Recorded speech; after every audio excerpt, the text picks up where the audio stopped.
You literally enjoy watching Black women struggle and be treated terribly. I remember being a teenager watching Tyler Perry's play, Diary of a Mad Black Woman, and how he had that lady barking like a dog on all fours.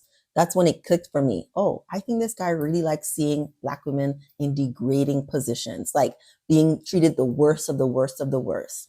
I want to set the tone of this video by playing a clip, something that's going, I think, viral on TikTok right now, of a Black woman describing an experience she's currently having.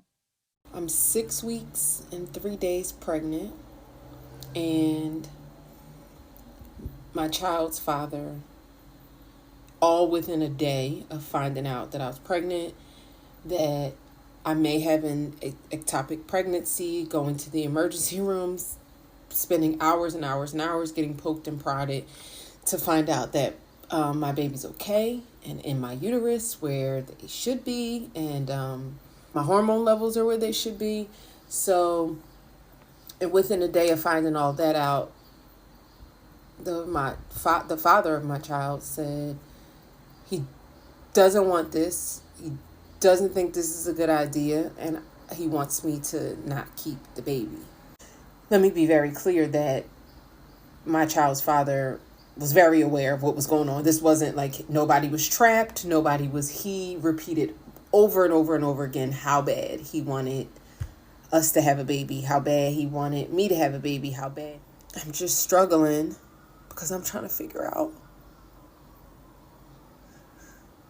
why I needed this. Why I needed to be trying to ask God, like, why I needed to be bent and broken and snapped in this way. I was minding my business, y'all. Struggle is not new to Black women. And I know that this woman's experience is not an isolated incident. I am definitely on the team of Black women who want you to embrace abundance and ease, but there is a reason that Tyler Perry is still rich. And as a creative myself, I do not see the point in telling Tyler Perry, a fellow creative, you need to stop doing what you're doing. You need to stop creating the things that are in your imagination. You need to do better, and you need to write different stories. I'm not telling that man what to do. He has realized that he has a pattern that he can perform, that he can make a lot of money from, and you all will continue to watch. I heard, I never went to Target, but I heard y'all boycotted Target and dropped their stock prices. Y'all did that. Why go to Target and say, you need to treat us better? You like begging people to do stuff for you. I'm not begging nobody to do nothing for me. There are consequences to you not being aligned to what I want to see. I'm not watching. I strongly encourage Black women to not watch. But I want to highlight the fact that so many Black women identify with this struggle position. They relate to it so clearly. It's not something I would encourage for anyone. And I want you to like deprogram yourself. The more you watch these kind of shows, the more it's just going to be reminding you, sinking in that you're supposed to struggle. And I don't believe that you're supposed to struggle. But let me give you a quick summary of the movie Straw. I watched Funky Dineva. I think he did a great synopsis of what it's really about. To drop all that on that lady in one day, maybe it is real life. It was just a lot for me. It ran my pressure up. I was like, oh God, I was just so frazzled because it was like we didn't even have 5 minutes to breathe before something else happened. The school called. The bank wouldn't cash her check. She went to the school and CPS took the kids. She got evicted. She was on her way back to work, got into an accident. Then the man threatened to kill her. Then the lady took her car. Then she went back to work. Colonel Taylor was cussing her out. And she wanted a check. In the midst of getting her check, he told her he had to mail it. Then somebody came in just their luck to rob them. Then she made a mistake and shot Colonel Taylor. Then she made a mistake and walked in a gun. It was just like, y'all, come on. I hear a lot of Black women saying, stop telling these stories to Tyler Perry and that they don't know anyone who's struggling like that. I'm a licensed clinical psychologist. I predominantly worked and trained in low-income communities. This kind of woman is prevalent. She definitely is most of the women who are in poverty, and about 20% of Black women are living at the poverty level. Most Black women make $36,000 a year or less, something like that. That's the median income. Like, it's a fallacy to think that Black women are not like struggling. I know that Black women are becoming more degreed. I know that Black women are out earning Black men, but that doesn't mean that they're not still struggling. My invitation to you and to other Black women who may be around you is deprogram the idea of suffering so you can make different decisions in your life that are not aligned with suffering, that are more aligned with relaxing and prioritizing yourself and taking things easy. But I think it's very important for you, if you don't know any Black women in your life who's struggling, to understand that there are so many Black women who relate so closely to this. I want to paint the picture because these are some of the comments are people I know in real life. And I know what's going on in their life of struggle and why they enjoyed this movie so much. Okay, someone said, I just watched the movie last night. I've been in a tender spot since. I think this is a wonderful take analysis of the movie. I think Tyler did his job by expressing so many different angles through art. Art isn't necessarily meant to answer questions people may have, but it can start a dialogue amongst individuals who seek deeper meaning. Art, in a nutshell, can derive many different perspectives and conversations. The fact this movie does that, I believe he did his job. Those of us that are impacted by his art or consume it can definitely add our perspectives as well. I think that is how we can participate in elevating thought within and outside our communities. And she was giving a compliment to the person who was reviewing the movie. I'm not going to attack his creativity, his art. You are allowed to make whatever you want to make. I think it is the bottom of the barrel conversation, the kind of art, conversations his art produces. I think it's very redundant, and I think we deserve more. I think Black women deserve more. But some people are so low down in their understanding that this art feels impactful to them. And I can't discount that the acting was good. I didn't watch it and I'm not watching it, girl, please. In my life, look at my life. My life, no, I don't resonate with struggle at all. But I can't discount that the movie could be quality, right? A lot of the feedback and the conversation around it is that it was well produced and the acting was impeccable and all of that. And, tied up neatly in the end, even though, it wasn't a happy ending. I can say, yeah, sure, he made a good movie, but why you gotta watch it? Why do you have to watch this movie? You don't have to watch it.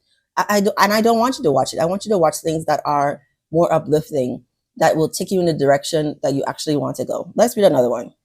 Tyler Perry, please report to the front of the congregation because, sir, I have never in all my life been this mad at a movie. I mean livid. I'm talking head pounding, scream in the pillow, yell at the screen, mad. From the landlord to the police officers to that trifling boss, I have never despised a group of characters so fast and so fearlessly the moment they appeared on screen.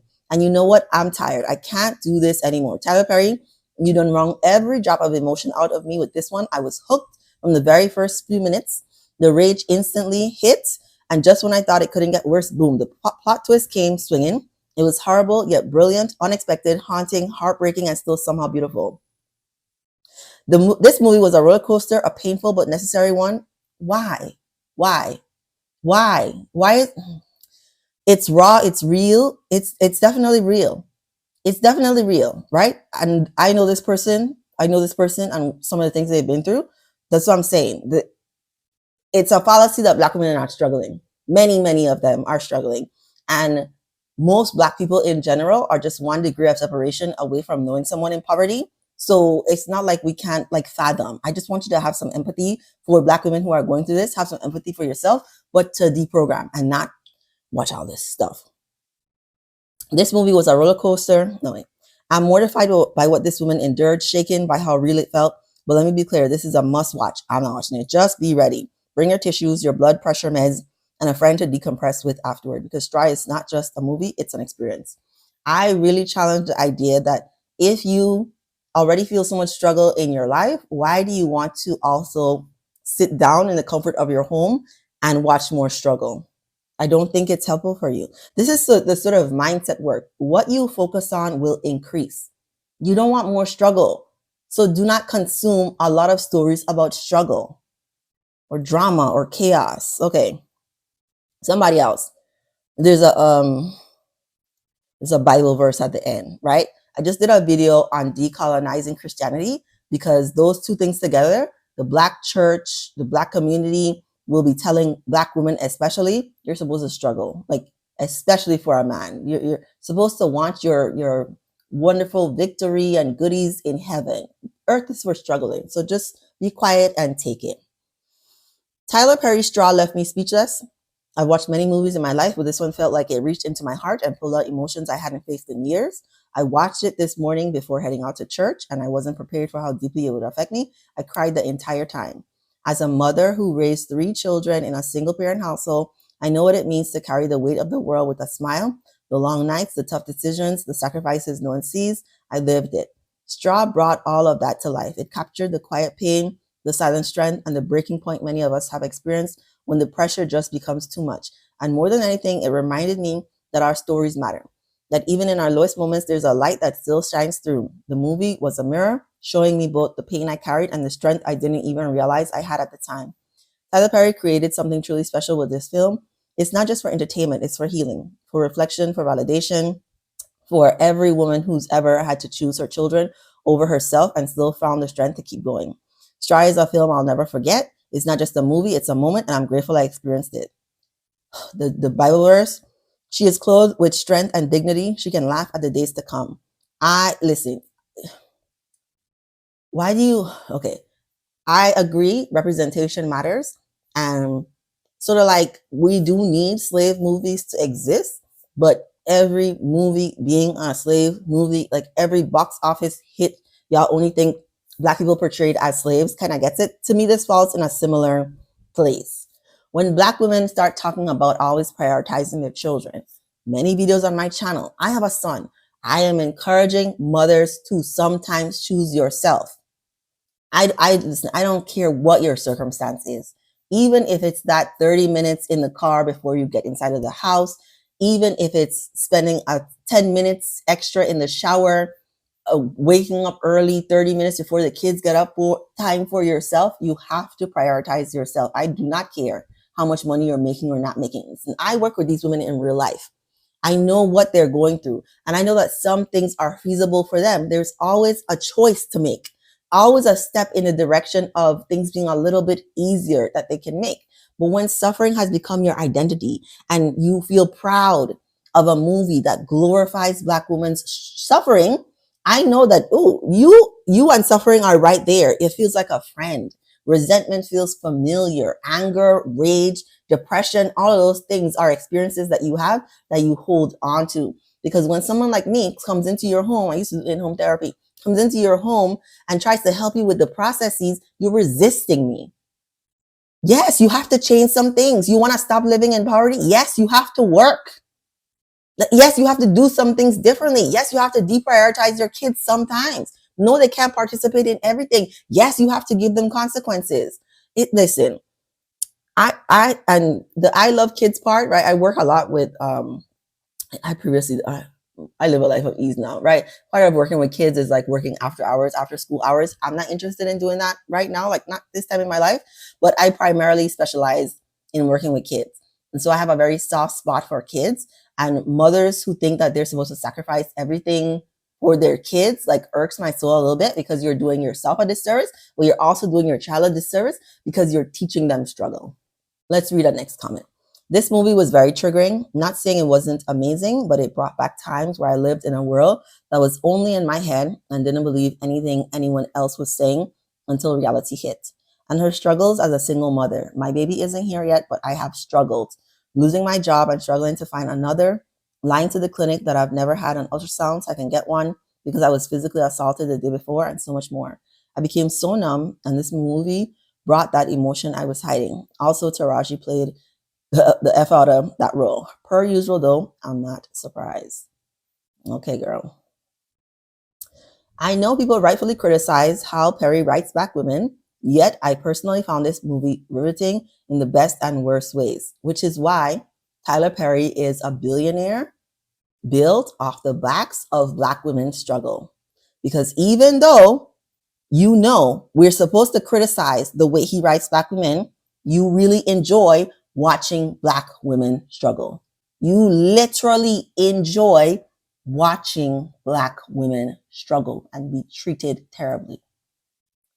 To me, that's the internalized misogyny, the misogynoir, that you also believe that you deserve to be treated this way. Because why do you deserve to constantly be fed images and content like this? You don't. You deserve better. You shouldn't be watching this. That's what I want you to get from this. As the only child of a single mother, I saw the parallels between her life and my mother's. Both what I have witnessed and did not. I frankly was in tears the entire time, which is pretty hard to do when you're a recently graduated film student who can't even look at the status of films without picking it apart like a sociopath. This movie hit very close to home, and I do wonder if Black single mothers or single mothers in general find solidarity in this film. Do you find solidarity in the absolute struggle? You heard what this film was about, the absolute struggle of this Black woman. I do not, right? I have a lot of help. I have a village. So I don't call myself a single mother because I think struggle is in parentheses at the end or the beginning of that. Someone said Colonel Taylor is representative of my dad. He's not a foreign character to a lot of people. This is the last one we'll read. This is from Erica De Niro because I resonate a lot with how she's really encouraging Black women to rest, to deprogram yourself from patriarchy and feeling like you need a man or that you have to always be pleasing a man or prioritizing everything over yourself. The Tyler Perry industrial complex can't function without you. He thrives because we participate in his system of reminding Black women, and the more we ingest that kind of storytelling, the more we start to believe it. That being a Black woman means being exhausted, abused, abandoned, but still loyal, still grateful, still soft for men who never earned it. It's dangerous. It's not art. It's reprogramming. I do push back on the not art, and it's like I already think Black women already have been fed the idea of struggle. It's kind of a woman thing, but then when we're in America and we have the added layer of race, it is like a double whammy that Black women especially are supposed to suffer. It's not new to Tyler Perry. He's not the first one to do it. He won't be the last one to do it. But I do think Black women need to be deprogrammed from this idea that the strong Black woman trope is something that you're supposed to embody, that you are supposed to constantly have the weight of the world on your shoulder and carry it well. No. You can put some of those things down. You can let some of those things fall to the wayside, and you can pick up yourself and actually be happy with your life. I deserve joy. We deserve stories where we are not just surviving, we are soaring. Stories where we don't have to fall apart just to be seen. Black women live, Black women rest, Black women win easily, Black women choose themselves, and nothing burns down. This is why joy, luxury, softness, ease, and even boredom are revolutionary in Black women's storytelling. That's to wrap it up. I acknowledge that there are a lot of Black women who are struggling. I respect that. I want you to de-identify with that story. I want you to tell yourself a new story. And I would love for you to boycott Tyler Perry films unless, he may never, he redoes his formula of a Black woman and he puts evolved, happy Black women in his storytelling. Otherwise, I strongly encourage you, next time a Tyler Perry film comes out and it's about a Black woman struggling or being cheated on or having to stay or sacrificing everything for her kids, do not watch. I want better for you. You're the one who's going to have to make that decision for yourself.